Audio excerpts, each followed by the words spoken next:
Welcome back to the Tansson Talks show. I'm Brandon, the host of the show, and I always love doing this. Heading into episode 122 of the show, I'm very excited to welcome my guest here today, Peyton Buckley. Welcome back to the show.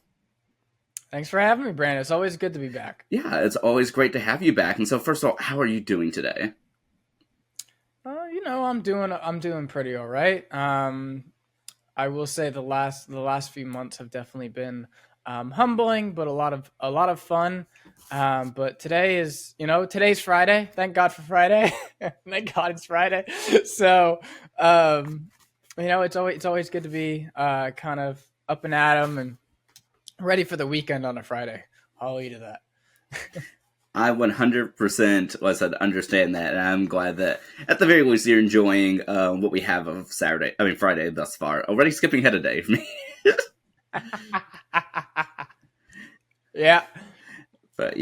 But Peyton, if you're able to go ahead and reintroduce yourself for the third time here on the show before we get started. Whew, okay. Let's do a little bit of a little reintroduction, a little recap. For those who have never seen my previous episodes and who do not know who I am, my name is Peyton Buckley. I am a recent grad and current alum of Old Dominion University. I am what am I trying to think of? I am a former esports employee of ODU Esports. I am a former Wavy TV 10 intern. I'm a former lifeguard. I'm a current filmmaker, and I could say former and or previous a bunch of things, but basically all in all, I am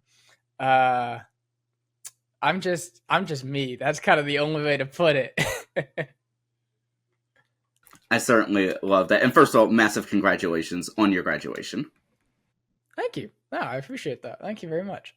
Of course. I mean, I know it's been, about a month and a half since from the time that we're recording this, but nevertheless, I really hope that you enjoyed the big day and everything leading up to it. I will say everything leading up to it was. I will say this. I enjoyed the big day. I think that's kind of like categorically everybody enjoys the big day, right? Everybody enjoys that moment when you finally are like, oh my gosh, I finally graduated. I have a degree. I have this, and this, and this, right? But the months leading up to that, the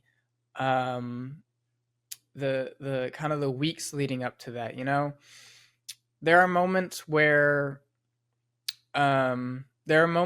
you realize, right? You realize that, okay, this is it. Like, unless I'm going for my master's, I'm not a student anymore. I'm a full-fledged, even though I was a full-fledged adult even in college, you're like a full, like, you have now so much time on your hands.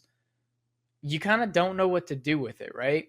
Like those last few weeks, you go to class, but like class isn't really like class, or like that last, those last few weeks after finals or the last like week or so, you're like, okay, what do I do right now? Like I would wake up in bed sometimes and I'd be like, it's a brand new day. I got nothing to do. I have absolutely nothing to do. And it made me honestly think, like, I was wondering to myself, and I still kind of do wonder occasionally, like, it's that feeling of, I'm so bored. I had a purpose. Now I don't have a purpose. I need something to like fill that time. I need something to fill that, that void.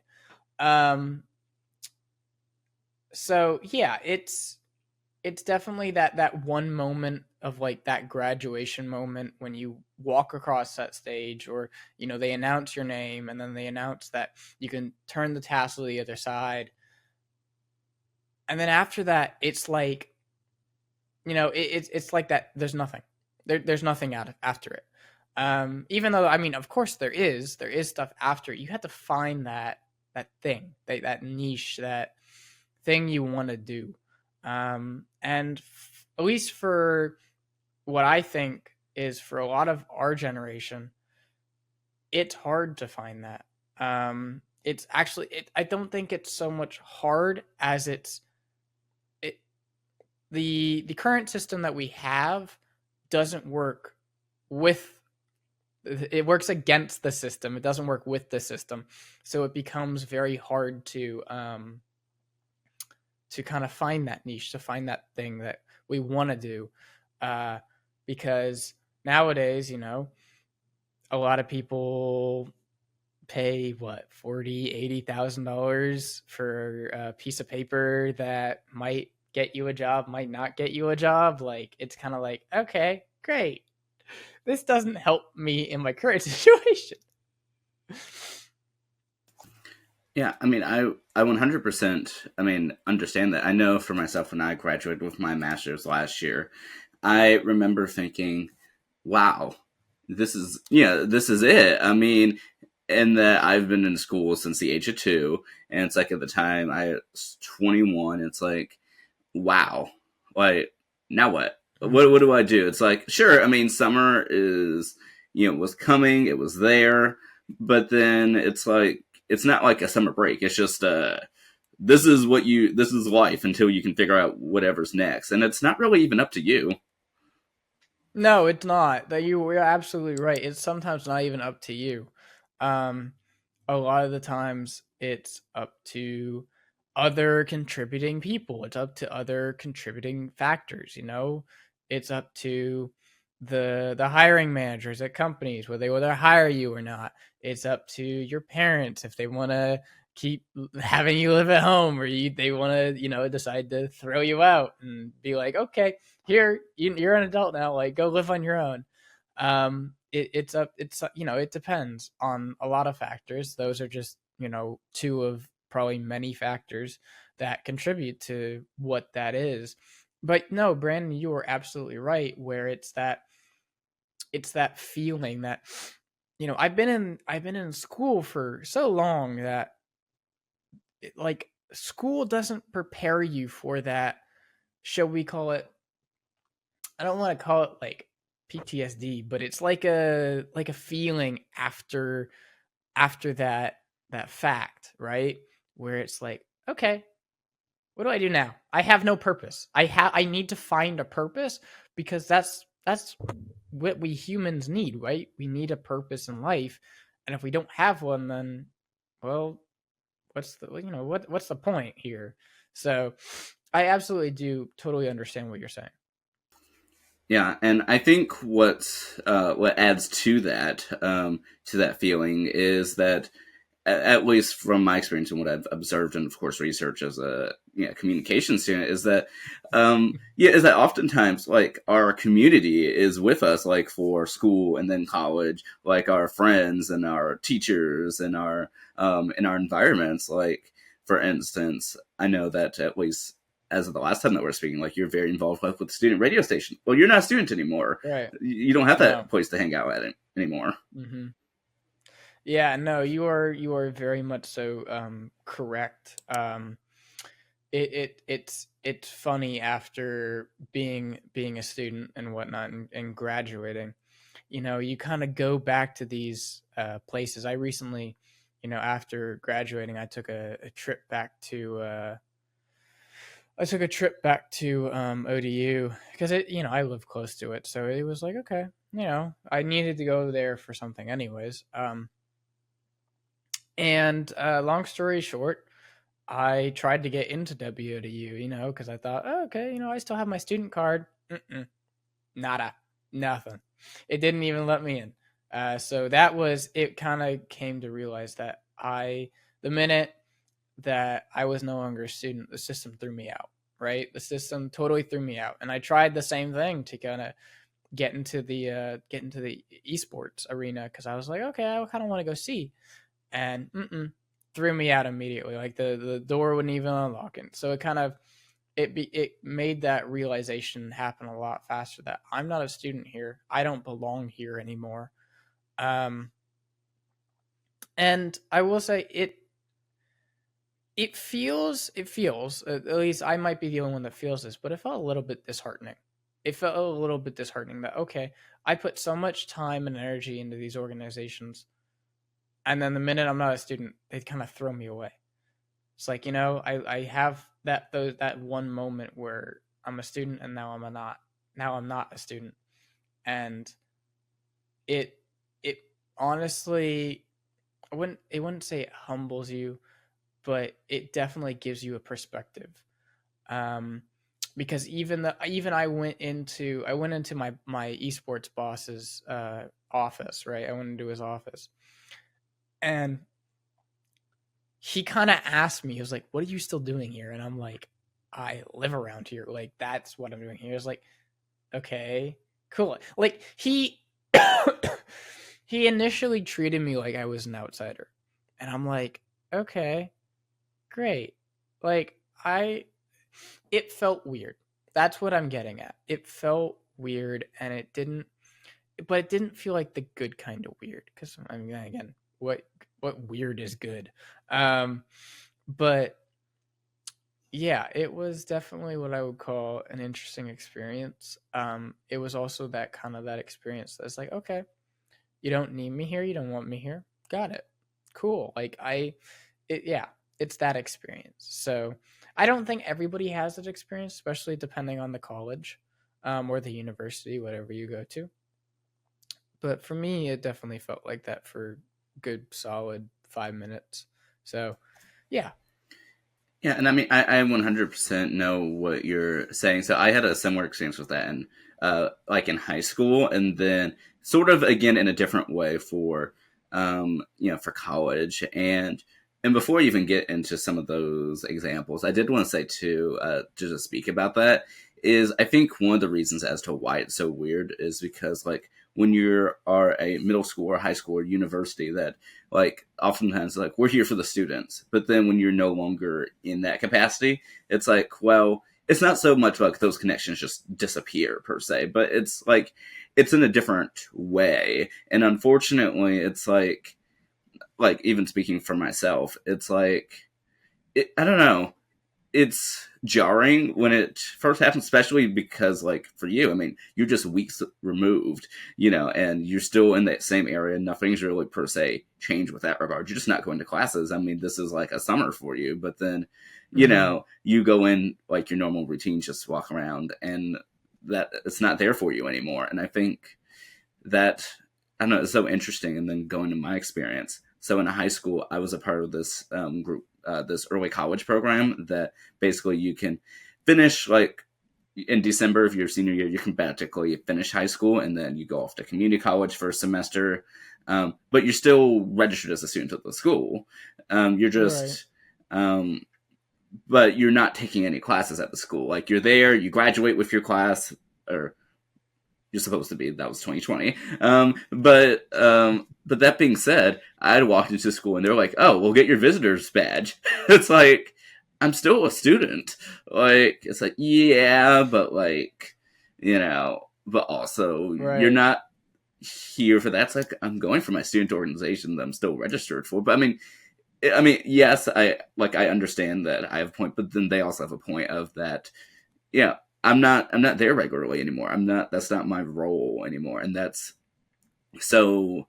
I don't know. It was interesting being like an outsider at my own school, and even for the video production class I was a part of in high school. I can't. They invited me back to be a guest on their show, and it was my class that they were like. It was my classmates that I was just as classmates with like a month and a half prior, during my class time, and they had me in, and it felt like I was a complete outsider, like that I Yeah. haven't met these people before, and it was so bizarre. But I will say the thing that actually made me resonate for the college side was was that I spent most of my master's degree working on my thesis, and so throughout the master's program, because it's at higher level, where a lot of times we're focused on like academic works, figuring out proper procedures and everything. And Mm-hmm. so I wrote a thesis I was really proud of, but I didn't I don't know. I didn't care as much for the timeline in which I did it. Like, I think things could have been improved better, but if I had been,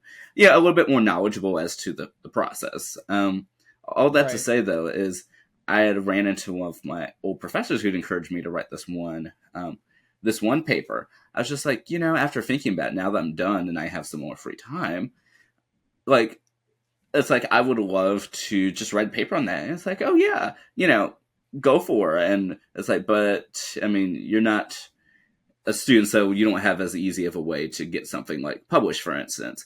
And do you have a writing portfolio? You need a writing portfolio. So maybe like start with like a blog and work your way up to that. And I don't know. To me, it's like that's when it mentally hits. Like, oh, like that's it. Like I Mm-hmm. spent a year and a half doing a master's program, writing a paper that is now within the university library forever, and online.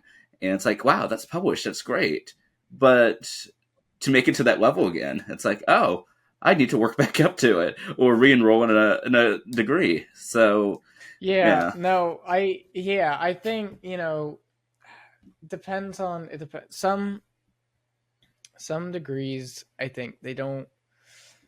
think some degrees don't like prepare you for that kind of, oh, once I graduate, oh, I have nothing again. I have to restart that kind of entire process. And yeah, that is, I think, to me, from an outside perspective, that's a fail on the university. That's not a fail on you. That's a fail on the university for not preparing somebody, because that's their entire stinking point. Like that's the entire point of going to a university, is becoming prepared for life. And I think, that's where I think that brings up another point, which is that's a kind of a fail on, so we call it, the American education system. But that is another point. That is another point, probably for another time. yeah, I mean that definitely is another point, but yeah, but sort of taking the opposing thoughts of our, like I said, our experiences in the same Mm-hmm. regard. It's like for whatever it's worth, good, bad, whatever. It's like the system is doing what it is made to do in the sense that the Yeah. resources are there No. for the students. In the same regard of, I know us as recent alumni, that as much as we'd love to get involved with this and that, I mean, imagine if like the alumni just stuck around forever. Students wouldn't be able to do anything. I mean, so I mean, in the sense of like, if you think about like leadership of a club, you have your 4 years, you can get involved, get into it, and then when the people leave and graduate, they're done. They can Right. help speak all of this and that, but in a way, it's like it's made what it's supposed to do. But of course, it doesn't per se help that initial sting, though. That the you're not here. I think it's easier, like if you, in my thought, is like if you're further away, because then you're not going to be there, and and so if you come back for an event, it's like, oh cool, I get to be a part of this experience for a little bit and go home. But when you're already there, it's Mm-hmm. awkward. Yeah. Yeah, I totally agree. I will say that, to kind of reiterate, this does not happen to everybody. Some people, some people, the university welcomes back as a professional or something like that. Like it, it kind of, it's a very on a case by case basis. So this does not happen to everybody, but for some people, it kind of does. It's that sting. It's that initial sting, and that initial sting really does it let's say have a mental impact on people. Yeah, and taking a step back though. So, how are these first few weeks after graduating? I mean, been for you like sort of that? I know you mentioned, of course, like I said, with revisiting back to the university for the first time since graduating. But like, how's everything else like been for you and trying to figure out that what's next, while also, of course, having to live in the present? Um, well, it's been a very interesting journey. I graduated, and immediately, I kind of had known this for a couple of months, but immediately I was like, okay, job time. Like, gotta find something. Because my internship had ended, I had graduated. Like, I have nothing to do. Um, And so, I spent a couple of days. I spent about a week, maybe a week and a half, kind of just doing my own thing, right? Doing my own thing. I think, if I remember correctly, I went up north for a little bit. I think for a couple of days or whatnot, and kind of just some to spend some time with the folks and whatnot, spend some time with people. Um, but I had this apartment down here, and I told myself that I was going to find a job down here because there are people and there are things down here that I care about and that I want to stay around or stick around. Um, and so initially, I kind of applied to everything that I could, and I still do. And a lot of them have rejected me. I think mostly because they just think I'm unqualified. A couple of places have said I'm overqualified, which is very silly because they're entry level jobs. And so I got like maybe one interview, and that interview was like 30 seconds. And I think it was very much so a company that they invited me to interview just for the sake of inviting me to interview so they could like write it off on their taxes, and they were not actually prepared to hire somebody. Um, and I learned that part probably later on when I started to really realize that, because I was so hyped up on actually finally getting an interview that I wasn't even thinking about it.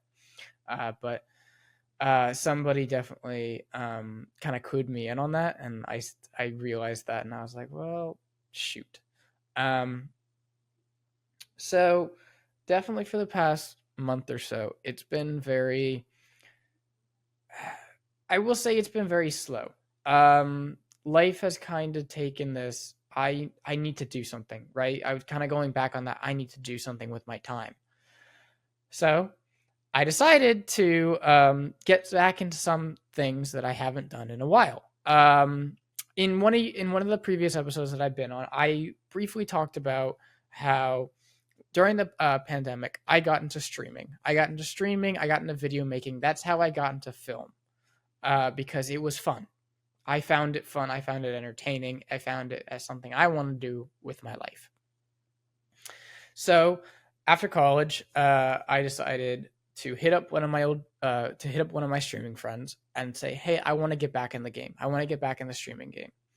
And she was like, "Yeah, sure, absolutely. I'll re-show you the ropes, because it's been 5 years now, and streaming has changed a lot in 5 years, especially with Twitch and especially with Kick and all those different types of streaming platforms." Um, so she showed me the ropes, and I got myself set up again, and I started streaming again. I still do stream, um, and I kind of got myself entwined, shall we say, with that part of my life, which I had forgotten. I also kind of forgotten some other important factors, which is streaming is a lot of work. Streaming is a lot of work. It basically can consider itself a full-time job if you can do it right.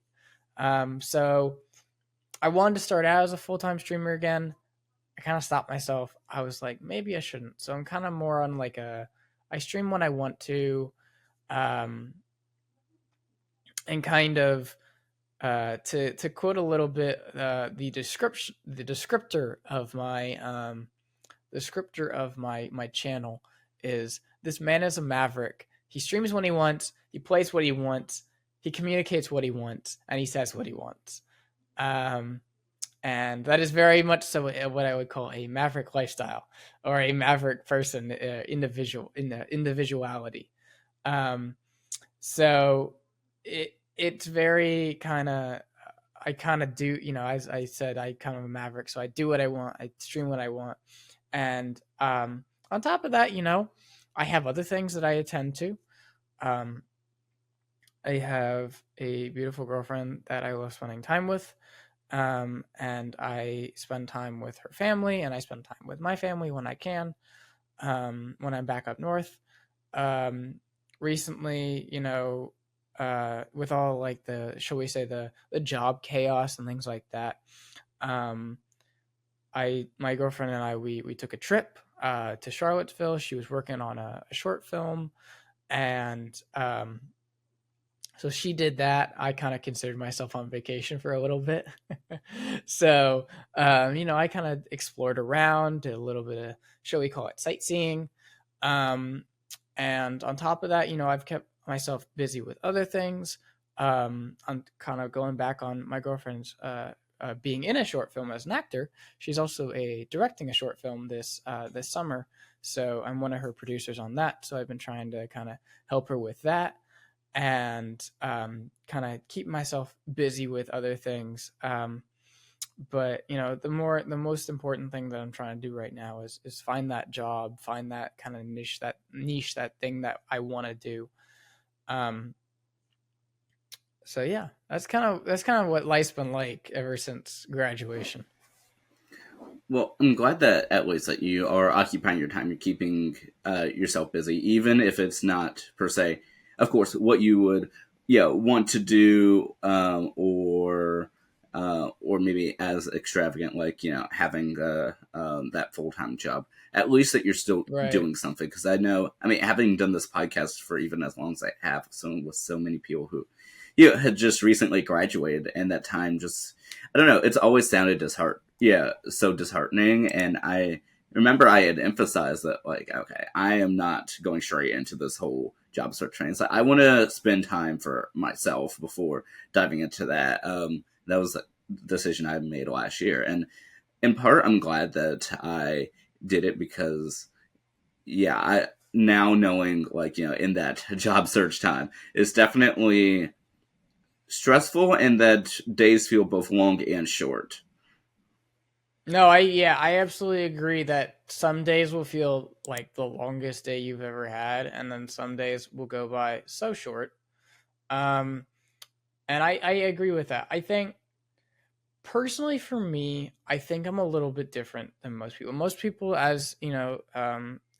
most people are very much so like you, where they want to take that time. They want to take that time. They want to spend um, that time just kind of being themselves, right?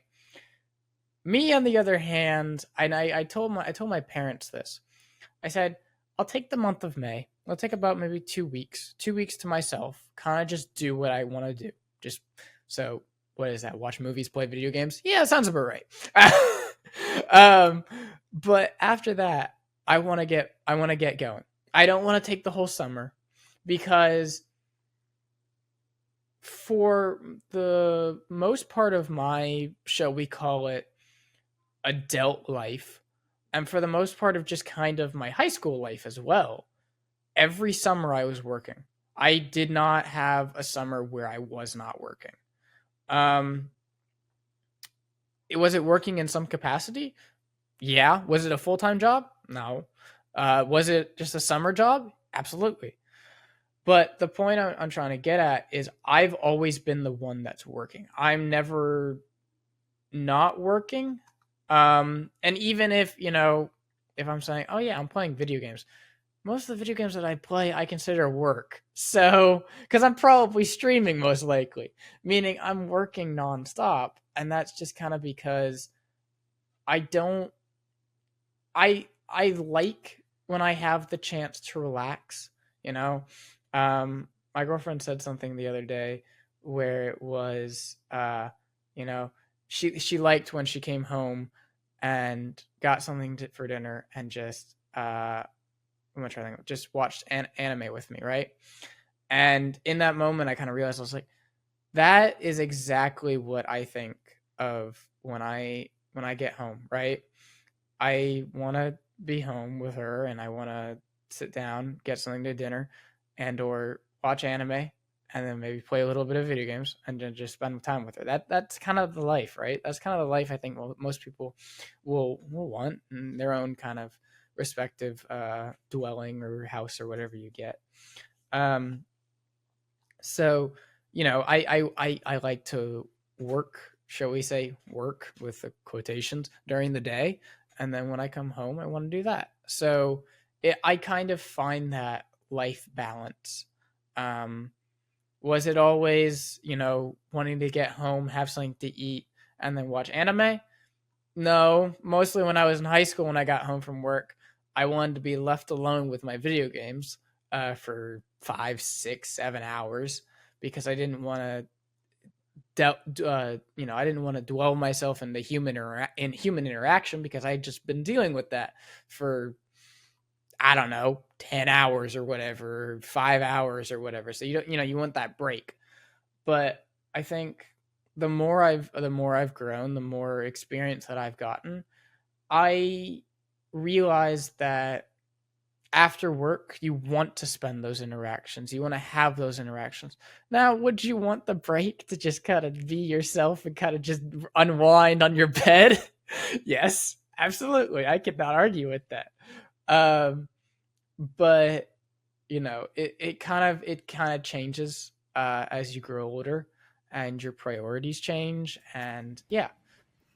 Yeah, and I mean, I 100% agree with what you're saying, and I mean, and even to say too that when I was well throughout my studies, and then of course when I graduate as well, like I've always had like numerous jobs or whatever, and as I say, it's like I'm an as need person that's need a lot. Like that's my philosophy. It's like I love working, I love what I do. I wouldn't do it if I didn't, and so it's so weird because it's like on one hand, like I like having control of my schedule.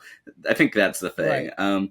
But that being said, it's like I choose the work that I want to do, not necessarily in the sense of like I'm going to edit this, I'm not going to edit this. Not it's not like that. Mhm. More so that yeah, these jobs I have, like I enjoy them. I do what I want. What I enjoy doing.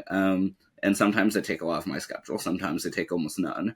But I kind of like being able to say like, yeah, this is what I do. It's unique. It's not the traditional like, do you work full time? No, but Right. I do work a lot. But I mean, it's just me, and so I think that's the thing about the after graduation life is like trying to figure out who you are again outside of everything else. Right. No, I absolutely agree. It's that, you need that period where you're like, okay, I'm back to being my own self. What is my own self without that kind of student, got like that student feeling, that student life? Like, what is non-student me going to do? Yeah. Yeah, I mean, I completely get that. And actually, to sort of take a break from our was it our figuring out life after college, to go back to your time from college, how was your overall senior year? And I know you had your internship. Like, how was that for you? For whatever you can say. You know, for my senior year was definitely something I wasn't in. I didn't anticipate it as much. I kind of thought of it as another year of school, right? It's another year. Like I didn't really think much of it. Um, Going into senior year was probably a lot more than I thought it was.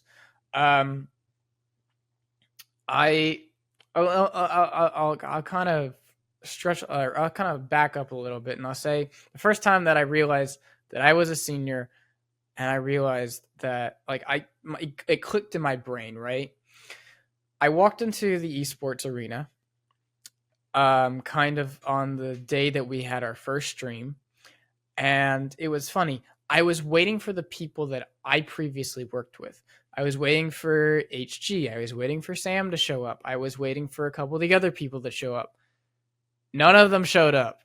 And I was like, "Oh yeah, they all graduated. Now I'm the one in charge. Now I'm the one that has to like design the like not redesign it, but like make the system. The one that kind of, gets to be the manager. I'm the one that like I walked in and I was like, "Okay, right. That's right. I'm the one that has to do that now."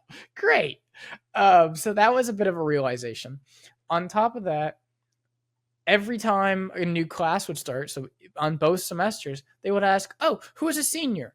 And it's like, "Oh yeah, I'm a senior." Like that. So it throughout your senior year, it kind of hits you that, "Oh yeah, I'm a senior. This is it. This is my last year. After this, you're done. You're unless you're going back for your masters, you're done. Um so yeah, it definitely hits you a little bit different. My internship was probably one of the coolest things that I've ever done, and I've done internships before. I've done two of them, and this one was definitely um like the one that I thought was going to change my life. And it did, because it opened up a whole new avenue of stuff, and it made me really rethink like life priorities and or like what I've done with my life. Um, because to experience being inside of the industry or part of the industry that you want to go into is eye opening, because you're like, oh my gosh, there's so many things that are like you've heard of them, and then you go experience them, and it's like, oh, okay. Like, okay, I'm experiencing this for the first time, right? Like, for example, I'll tell you about one time that well, I can talk about all the times, but I'll tell you about one time, which was, um, we were on HRS, Wavy, or well, the Hampton Roadshow, which airs on HRS, or no, the Hampton Roadshow, which is called HRS, which airs on Wavy at 11 a.m. and 1 p.m. on the CW. Anyways, so I remember I walked in and I looked at the rundown, which is kind of like, you know, what's going on in the day's show, and we had a celebrity on, and I was like, oh my gosh, this guy's going to be on this show. Like, ooh, like, you know, it hits you. It's like, I'm only an intern, but I get to meet some pretty cool people, right? And until you actually meet them, it doesn't hit you. And then you meet them and you're like I was stumbling my words like I am now, because I was like, I'm in the presence of a literal god to me. Okay, this is kind of cool. Um, so it really impacts you, and you know, like, I would love to go back into that kind of news TV industry. I would love to do that again. Does it have to be in Norfolk? No, I'm not particularly like set on it being here. It can be up in Richmond, it can be up in DC. Would I like to stay in Virginia for right now? Yeah, but yeah, eventually I'll move out. You know, I've stayed in this place for 22 years of my life. I think by like 30, I'm pretty sure I'm gonna outgrow Virginia somehow. Like, you know, it's gonna kind of become like, you know, a little bit too small. So I have to go to a bigger state, shall we say? Though I don't think there are many states that are bigger than Virginia, unless we're like counting like Texas and California. Um, but yeah, so it kind of it that senior year kind of it hits you like a pile of bricks, and then it hits you like another pile of bricks when you do like an internship, or you do some kind of class project or your final project or something like that. It's constant hitting you like a ton of bricks until you finally like you reach that graduation point and you're like, oh, that's it. Okay, there's no more. And then, you know, and then kind of going back on after, you don't feel that ton of bricks, and then when you finally land a job, then you get hit with a ton of bricks again. So it's like, okay, it's a nonstop cycle. That cycle is always going to continue until there's no more cycle. Yeah, I definitely get that. And so, how'd you even come across like the internship, and how'd you get involved with it? So, um, in my first semester of senior year, I took a class which was TV news production, and it's taught by a wonderful adjunct professor, Miss Stephanie Cook, Professor Stephanie Cook. Um, and she is also the executive producer of the Hampton Roadshow on Wavy. And she always encourages her students to do the Wavy internship, because it's not for money, it's for class credit. So you have to take the internship class to get it, but she talks it up, and she talks it up, and you're like, okay, it can't be that good. And then you get there and it's that good. So if you're, you know, if you ever have like some student friends or something like that, they're looking for an internship in Norfolk, or they're in Portsmouth, or they're in Chesapeake, or they're in one of the areas around here, definitely give Wavy a shot if you need class credit. If you need an internship for your graduation or for something like that, because it's an experience like no other. They treat their interns very well. They do not treat them like trash. They are some of the best people in the business, if not the best people in the business to be having an internship with. So it's definitely, you know, it's definitely a wild ride. Uh, would always recommend being an HRS intern because they're some of the coolest people that I know. But if you're a news intern or you're a sports intern, you still get to hang out with some really amazing people. I'm so glad, and I'm glad that it all worked out, and that you also had a connection already there, so it's not like going into a completely brand new environment. And so, how was it for you, though? I mean, since I know from our previous conversations that you've always been on the filmmaking side, but how is that going into the television side, and then I believe lifestyle programming at that? Yeah, going into the television and lifestyle kind of programming, it was definitely a bit of a, let's call it a bit of a culture shock, because you're so used to filmmaking, you're so used to um, having a first AD, you're so used to having a script supervisor, you're so used to having um, you're so used to having so many roles, and then you reach television or news or lifestyle programming, you got none of that. Like the roles almost completely take a 180, if not take a 180. You keep some of the roles, but most of the roles dissipate. Um, and you realize that it is a completely different machine. Like it's a machine inside a bigger machine, to kind of use an analogy. Um, it is so much different, and you really realize that um, you kind of realize from, I wouldn't say from the beginning, but you start to realize it over time that this machine probably runs better than most film sets because they're a very tight knit group. They're very tight knit.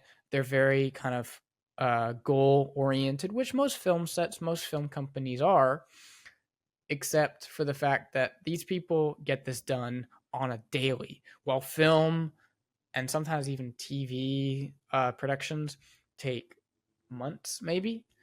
These people do it on a daily and do it every single day as fast as possible. And that's just because of the way lifestyle programming is. It's the way that TV news is. It's very quick, it's very fast, and they repeat it every day. It's like a cycle. And it's a faster cycle than other parts of the industry. So it's definitely a bit of a culture shock.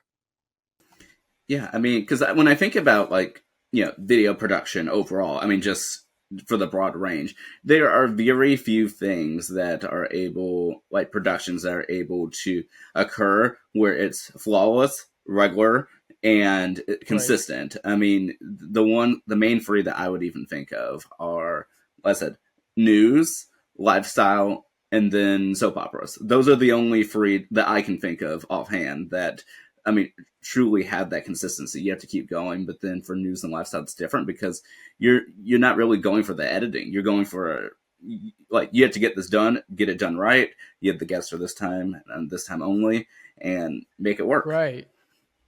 Yeah, no, I totally agree with that. Um yeah. No, there's not much more I can say on it because that just kind of hits the nail on the coffin. I'm so glad that you enjoyed it. And so, like, what was your sort of role within this on a day to day?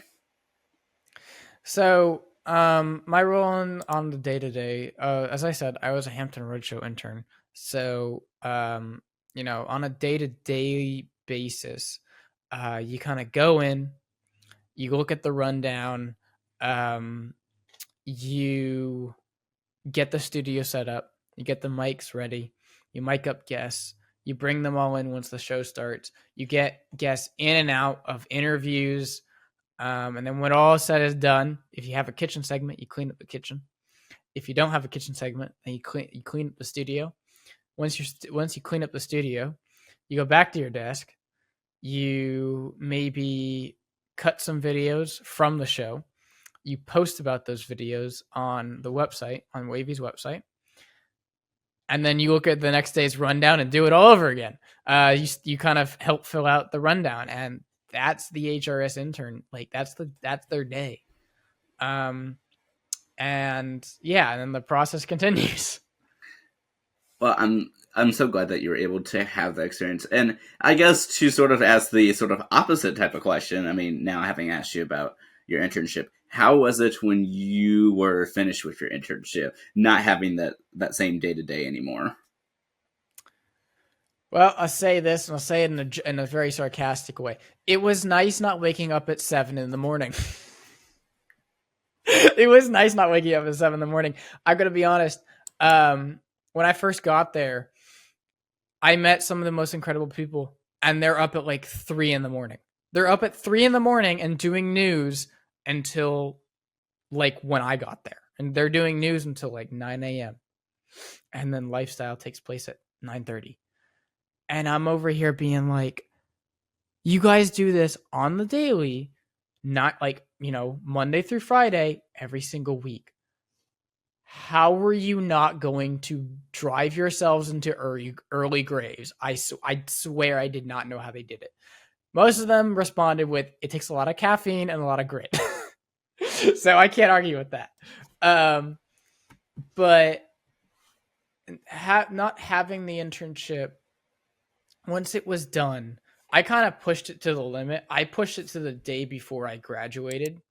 So I went to my internship until I couldn't anymore. Until I physically couldn't, because I was not a student anymore. I didn't consider myself a student anymore. So I could have probably pushed it past that. Did I want to? I had the momentary thought of doing it, but at the same time, I really thought once I graduate, I need that time. I need that time to recuperate. I need that time to be myself. And then I need to go into the job market. I can't really have a job, like an internship on top of that. I think that was my thinking about it. Did I eventually later on regret it? A little bit, not so much. But kind of leaving that internship, it was bittersweet. On the last week, everybody kind of realizes they always ask you when you're finishing, and then some of them don't remember, because they got so many things going on in their minds. And then your last day hits, and everybody's like, "Oh my gosh, like that's it, like he's gone, like that." And then they're like, "Man." But then, they get a new round of interns, and those new interns are probably better than the last ones, right? So the cycle continues. But for me on my last day, it felt bittersweet because I really wanted to say I really did say goodbye to a lot of people. And um, do I miss working with them? Absolutely. I miss working with Chris Reckling. I miss working with Tara Wheeler now that she's actually leaving the show. She left HRS, I think, this week, actually. So that was really a bittersweet. I miss working with Stephanie, and I miss working with Kanisha. All those people I mentioned were people that worked on HRS. And I also missed some of the morning, I miss some of the morning conversations I would have with people. Uh, I miss my morning conversations and my conversations I would have with Deborah, who's one of the producers on HRS. I missed having the conversation with people in the newsroom, because some of those people are the funniest people you are ever going to meet. Though they do not show it when they are on air. They are very serious when they are on air. They have their momentary we're funny. We're fun people to work with. We're very funny. And out of the air, they are so phenomenal. They are so funny. You will never find anyone else in the business who enjoys their jobs just as much as those people.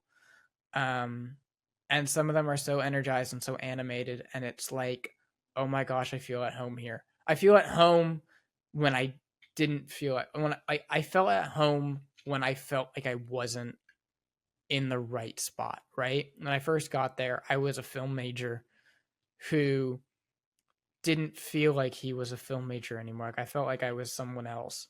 And that's because I was a TV intern. Like I worked at a TV station, and it made me feel very more comfortable for some weird reason. And going back into filming, going back into film sets and things like that, you know, it feels weird because I'm like transitioning back into that. I'm transitioning back into what I want to do, but I'm always going to miss like those people because it's like I that was a time of my life for a good 5 months there.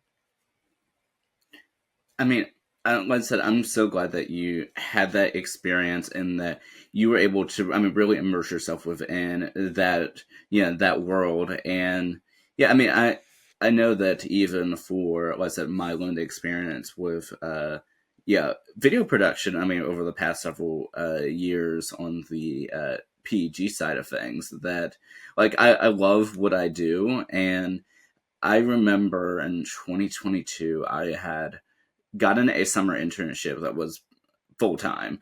And so let me backtrack. So I was an intern at the TV station I currently work at, but I was working there beforehand too. But being an intern, I took on a completely different role. And so instead of Right. just being there for the productions, like I was there for the day to day, the good, the bad, the The ugly, yeah. yeah. And I mean, it was so enjoyable. I mean, I went from just again being there when called to being there every day, and then admittedly after the internship ended in December 2021, like I was still working. We're coming out of the pandemic, so yeah, I was still coming in, not every day, but like still at least once a week or so, coming in. Hmm. But then getting an internship elsewhere for that summer, um, I don't know, it hit me that's like, oh, well, that means I won't be at the studio, anymore for this summer. It's like, not to say I won't be back for like a thing or two. And I'll be Right. back after the summer, but that moment of like, oh, this is it. Like, this is the last time for a couple months I'm going to see the crew. Bless you. And Thank you. of course, yeah. And, last time in the studio, like, I'm going to be missing everything. And so Right. I don't know. It was weird. I mean, I think this whole conversation thus far, I mean, from your internship to graduation, has all been about like that transitional period, Hmm. and trying to figure out, what do you want to do, and I mean, and even little nuances. I mean, not to say that you can't do any more TV like video productions going forward, if that's something you're interested in. Right. No, I mean that definitely is something that I've definitely been interested in, or been introduced to being interested in. So I've definitely broadened my horizons ever since we last spoke, and it's kind of that we're experiencing new things, and that's all the part of being a young adult. That's all the part of getting through college and then getting out of college. You experience new things, and now it's that time to experience more new things, right? It's just,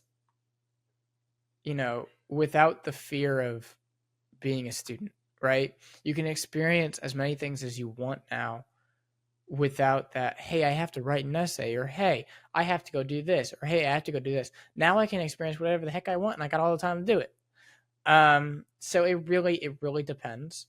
Um, and yeah, that's kind of what I agree with you what you're saying. I'm so glad. And before I sort of switch gears to, of course, being with conscientious of our time as well, I did actually want to briefly ask about your last year internship, just because when we spoke last year, which was May 18th, it was before you'd actually started your internship from last summer. So I did at least want to ask how that went for you. Right. So last summer I had an internship with Virginia Space Grant Consortium. For those who do not remember, I was a media intern for them.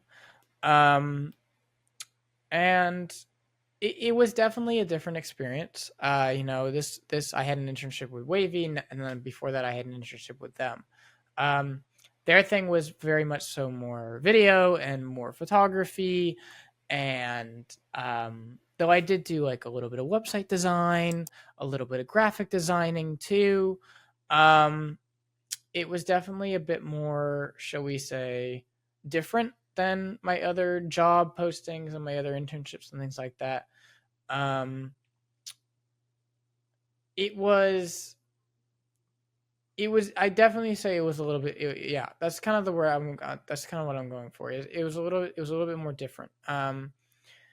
It was definitely introducing me to an interesting side of the entertainment slash videography slash, kind of that industry. It was definitely a different side, which is, okay, you're working for a corporate thing, doing things for, well, not a corporate, but like more for an organization, right? You're doing things for an organization.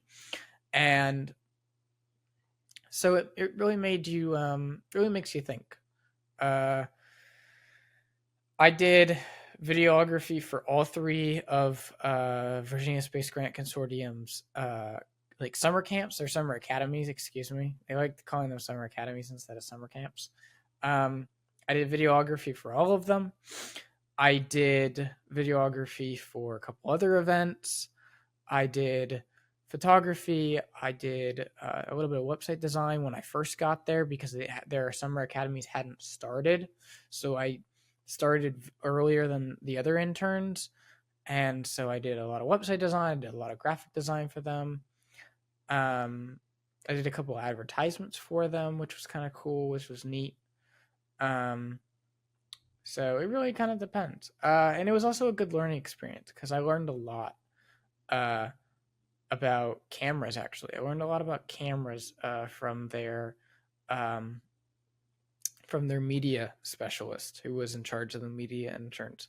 I learned a lot about cameras from him, and he was a really good dude, and I really appreciate all the help he gave because he pushed me to really consider myself a videographer and a photographer. And from that, actually, I started taking a lot more photos from that. And I got pretty good at taking photography. At least that's according to some people that I know. Um, and so, yeah, that was one thing that came out of that was I started taking a lot more photos and getting rather good at photography. So Well, I'm glad at least that you were able to get diversified experiences and find out overall from your college experience to your two internships and everything, that you're able to right, find out, more about the craft, the good, the bad, and then what you like and what you don't want to do. yeah. And yeah, but I did actually want to switch gears a bit because I heard that you recently won a telly. I did. Not just me though. So for a little bit of background context, which I actually made an Instagram post about this on my new Instagram, which is called Buck Film Productions. Buck underscore film underscore productions. Um, and it is kind of more of what I could consider my professional account than anything. So a couple of years ago, think about a year or so ago. Yeah, a year ago. Shall we say in school time? Um, when I was a junior and a couple of my friends were seniors, I attended a class called WHRO Production, and it is a collaboration between ODU and WHRO, to where students in that class make a short documentary for a section of WHRO's programming called Curate. And the section that we had was called a Curate U. It's a Curate University, and that's the kind of what what the class does is they make documentaries that air on live TV on their Curate section. So my friend Sam Moreno, he approaches me with a idea. He wants to do a documentary about one of his friends, Dominic Prestrito, who is an author, a science fiction author, and is local to the 757. He lives out of Chesapeake. And so I was like, okay. So he gets selected to do his documentary, and there's a small problem though. The small problem is every other group has about 3 or 4 members. There's just 2 of us. So so they greenlight us knowing that there's 2 of us. And so we enlist the help of the wonderful H.G. Nedvin, who is one of our videographer friends and also worked at esports at the time with us. And we also enlist the help of Dominic himself. And so we interview his mother, we interview his father, we interview one of his good friends who he dedicated a book to, Mr. Dave Bradrick. And we had always talked about winning a telly. We got introduced to the idea through our wonderful professor, Diane Fine, who showed us a couple of previous Curate U's that had won tellies. Well, we weren't thinking really about, like, we were thinking about winning it, but, like, deep down, I guess we kind of were like, you know, like, once it aired, we kind of just didn't really think about it.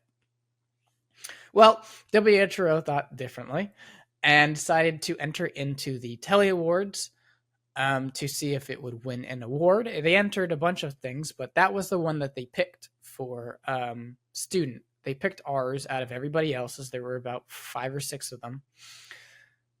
And we weren't really expecting much. And then my girlfriend and I were coming home from vacation a couple of days ago.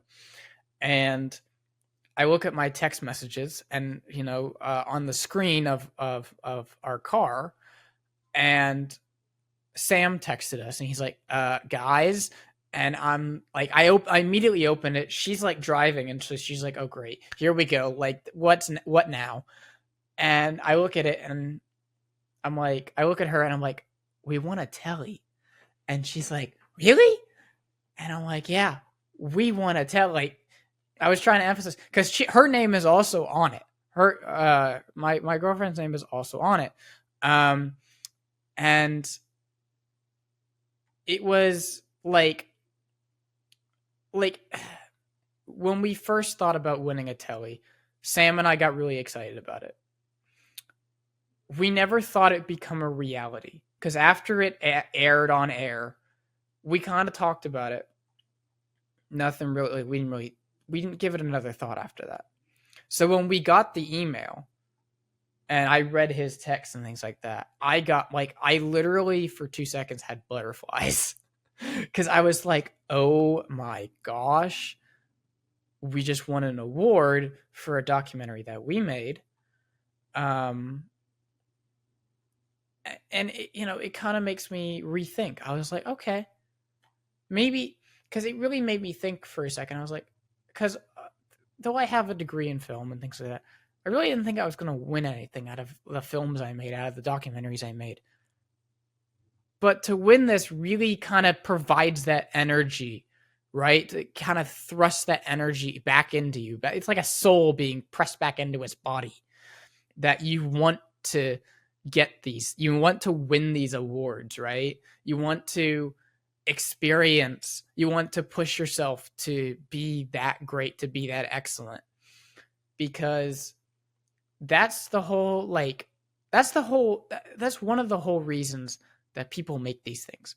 Yes, most people make them for passion projects, but to win those awards on top of a project that you feel strongly about just kind of sends that drive into overdrive to want to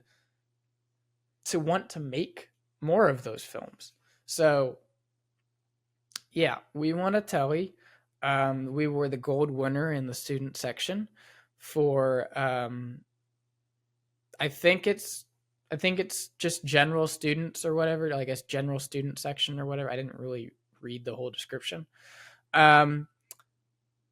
If you're going to ask, I don't know if we're going to get physical things. I don't think so, but I do know, and I think my mom has pushed me to ask them if I can get a copy of the certificate, the award thing, so I can at least have that. Because, what's another piece of paper? Go for it. And yeah, I mean, first of all, massive congratulations all the way around. Thank you. Yeah, no, it's a huge honor to win a telly, even though it's a student section. It's a huge honor.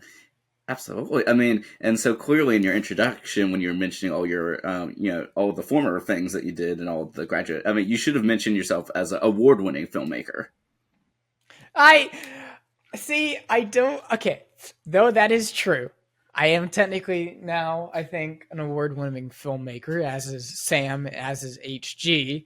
We're all award-winning filmmakers now. It feels weird to say it. It feels weird to say it because I mean, sure, the award's a big thing, but at the end of the day, I mean, yeah, I'm an award-winning, but I just feel like a filmmaker. I'm just a humble filmmaker. I make films because I want to make films, right? I don't like. Sure, the awards are nice, and they push that drive, but I make films because I want to, right?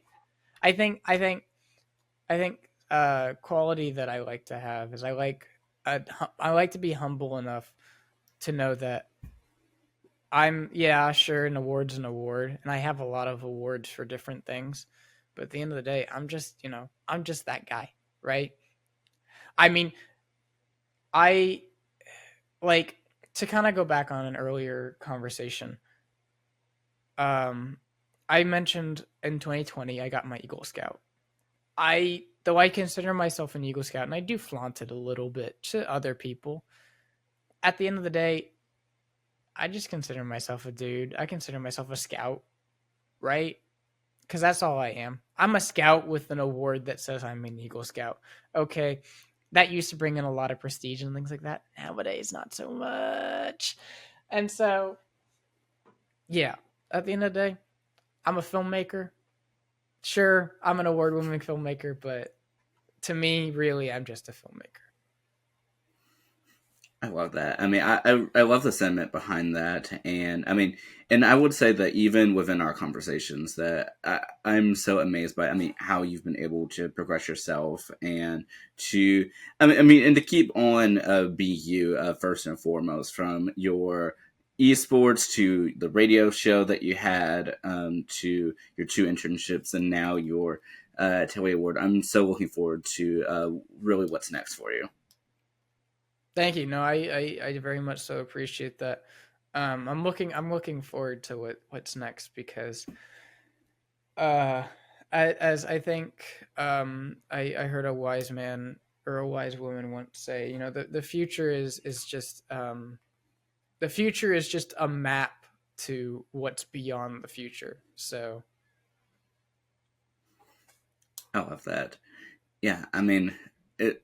Yeah, it's so true, and yeah, so in before we begin, sort of wrapping things out, I did want to actually ask: was there anything else that you wanted to discuss within this conversation? I know what we went through quite a lot within yeah, this we did. hour 8 minutes thus far, but I did want to allow that opportunity for you, or if you have questions for me or anything else you want to mention. Um, not that I can think of. We kind of covered the last like year basically. So it's definitely been a minute. So yeah, we kind of covered the last year, and I think that's kind of all the catch up we have. No worries there. And I did actually want to just briefly ask before we begin wrapping things up, I guess, as a sort of two-part question that sort of ties into each other, I think. So I know up until I believe sometime in the fall that you had your radio show with WODU. And so how was that for you? I mean, in doing those final episodes, because I believe you ended a few months prior to you actually graduating. So I did want to ask how that sort of went with you, and then to the second part of that, as you're re-entering the streaming world on your own time, do you plan to incorporate some of those elements that you had in your radio show into your streaming and future endeavors? Well, um, I never really thought about it. Uh, the last few months with the radio show were definitely. I wouldn't say they were sad, but they were definitely bittersweet. Do I miss doing the radio show? I've been asked that a couple of times. I've been asked if I missed the radio show. And the answer is complicated. Was it a lot of work? Yes, because I didn't have anyone scheduling guests. I had to schedule my own guests. A lot of the times I got really busy and I didn't even think about the radio show. And then like the radio show would come and I'd be like, oh shoot, I need a guest. And so I'd like scramble for a guest. A couple of times I brought on like reoccurring people.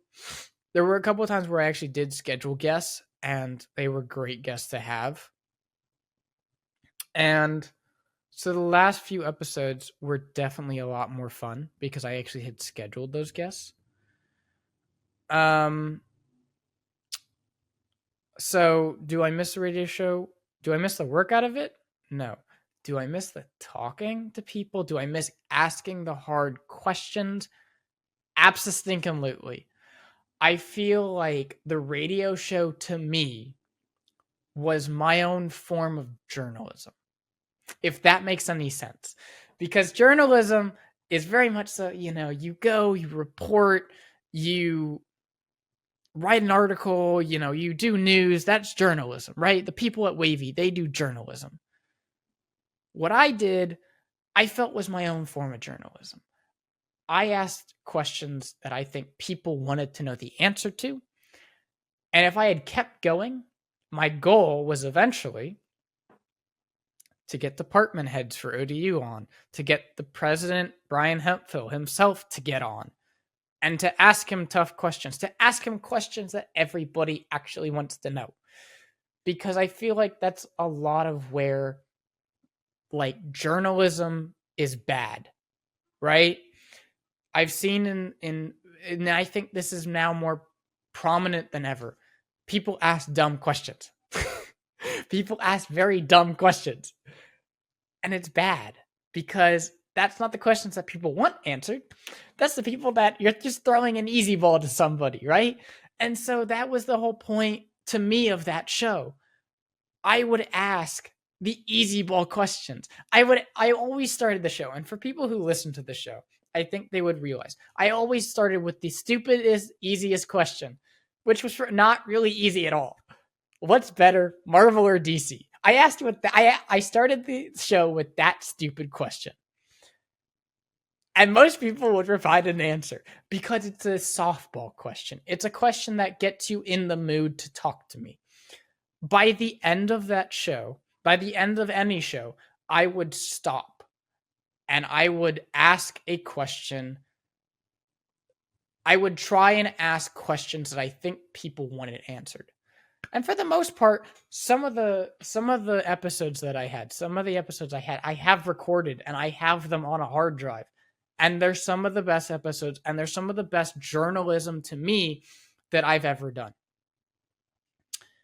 So I miss the show deeply. I won't miss the hard work put into it, but I miss talking to the people. I miss asking those questions because it was so much fun. I enjoyed myself. Senior year definitely threw a curveball in it. I got very conflicted. My times got screwed and I couldn't do it anymore. So that was unfortunate. But going on to your second question, going on to the second part of that question, do I ever want to incorporate it into my streams? Honestly, I do. And that's a curious question because most people don't stream interviews. Most people record, as of yourself. So it'd be interesting. Maybe if, I ever got a big following, maybe I would stream interviews because that'd be kind of cool. You kind of do a bit of a Joe Rogan podcast, right? That's kind of I guess his thing a little bit. He live streams his podcast. I think he does. I don't actually know. I think he records them more of. But a live stream podcast would be rather interesting because you couldn't record the answer. You couldn't edit out the answer. You're live. That means your answer is what you mean. Like that, you don't get time to react. You don't get time to think of an answer. You have to say it live on air. So that's a good question. If I ever did get a big enough following, I was just thinking lately, I'd probably do that because it sounds like a lot of fun. I love that. I will say, if you ever manage to do that, I there's there's just my request. Take it or leave it. I would love to be a guest if you ever do that. I will absolutely include you because I know you never did get to come on my radio show, and so I will absolutely, if I ever did like start a podcast or I ever did start my own radio show or well, bring back Buck's Hour on some form or whatever, or um, do that, I'd absolutely do that 100%. I'm so glad, and I'm so glad that you were able to keep some of the archives of your favorite. And as we're beginning, yeah, like I said, wrapping up now, I did want to ask too. So, if anyone wants to check out your current live streams or your social media pages or whatever the case may be, where are the best places to find you, Peyton?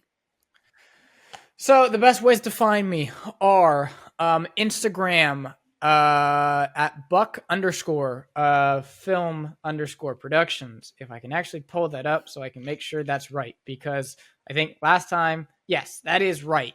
Buck underscore film underscore productions. That is my professional Instagram. I only really have one post, but I hope to post there in the future. For other things, if you want to follow me on Twitch, my Twitch is just Mav12. Is it kind of a pun? Absolutely. It stands for just Mav, which is Mav is, if anyone knows Top Gun, is short for Maverick.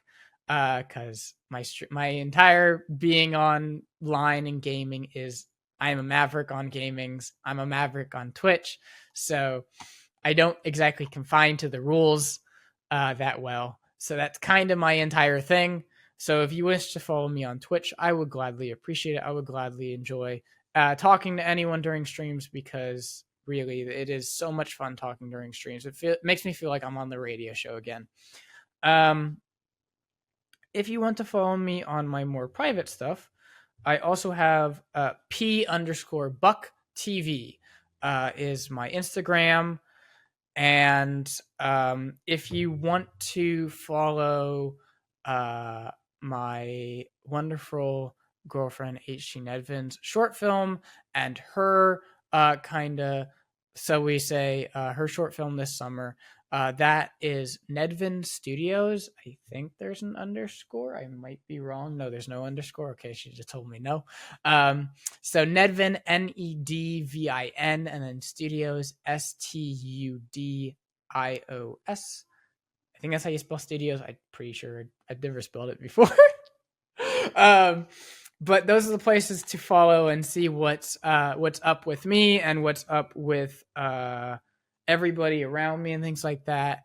And if you would like to go, I have a link to it, and then I don't have a link to it. If you would like to go watch the Dominic Pistrito, if you'd like to go watch the Dominic Pistrito documentary, you can do that. That is, what am I trying to think of? It should be on WHRO's website under Curate or Curate You, which one, I don't entirely know which one. I'm not entirely sure which thing that is under. I think it's under Curate You. I could be wrong. Let me just check later, but I'll make sure Brandon has a link. But yeah, those are the places to follow me. Well, that is great to hear, and I just followed you on your Twitch page. Oh, yeah. Thank you so much. Of course. Yeah. So I'm so excited for everyone to tune in to your amazing work. And, for those of you tuning in, definitely make sure to see everything or listen to everything that Hayden is doing or will do, has done. And I did want to also ask, too, what does it mean for you to be a guest here on the podcast? And as a follow-up to that, what message do you have for yourself in rewatching this? Whew. I will say this. Being on this podcast 3 times, yes, 3 times. Being on this podcast 3 times has been a lot of fun. It's fun to talk. It's fun to talk to Brandon.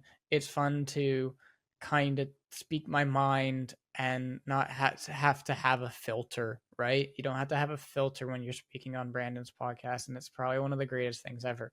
You can also kind of recap your life, right? I always use Brandon's podcast. It's kind of funny. I feel like I come on almost yearly, right? I've come on yearly or a couple like every 6 months or something like that. But it feels like a recap of my life, and it feels nice because it makes me think about it. And I don't like to think about it that often, so it makes me think about it. Um, what was the second question? Because my brain did not. No worries, no worries. So the second part is, so when you're rewatching this, whether this is when it comes out or 6 months from now, before the next time, or even far in the future, what message do you have for your future self? Whew. I really think that the message I would have for myself in like 6 months or a year is keep the people you have around you, because the people that you have around you really do care, and don't let them go. I know there is a specific person that I'm, shall we say, looking at over my side eye, who I very much so want to keep around until I am gray and old, probably dead in a ditch somewhere. Um, but keep those people around and keep pushing forward, because pushing forward is the only thing you can do. Because if you push backwards, that does nothing and just reverts you back to something that you don't want to be. It really is a powerful message, and I'm so glad that you have that community. And I don't know if you have anything was to top that, but I'll let you go ahead and have the final message in closing out this episode. Our previous discussions were episode 14, recorded April 11th, 2023. Doesn't feel that long ago, and then Yeah, no, it doesn't. yeah, and then our most recent one was May 18th, 2024, episode 75. And here we are, into June 2020, into June 2025 now, and episode 122. So, Payne, Wow. yeah. So, Payne, I'll let you do the honors to go ahead and close out our discussion. You can give another inspirational thought, life lesson, whatever the case may be, or if you just have a closing thought, I'll leave it up to you. Um, it's amazing to be part of your journey, Brandon. Uh, and thank you so much for coming on, for letting me come on this show. Um, I think if I had to end it with anything, I would say this to everybody that listens to your show and whatnot. Um, if you ever have a dull moment in life, just remember that it's not a dull moment. Though it might seem like a dull moment, all it really is a moment where you're thinking about your future, your present, and your past, and you're processing how those feel, and you're processing who you want to be in life. And yeah, that's where I'm going to end it. I love it. Thank you, friends, and I'll see you next time.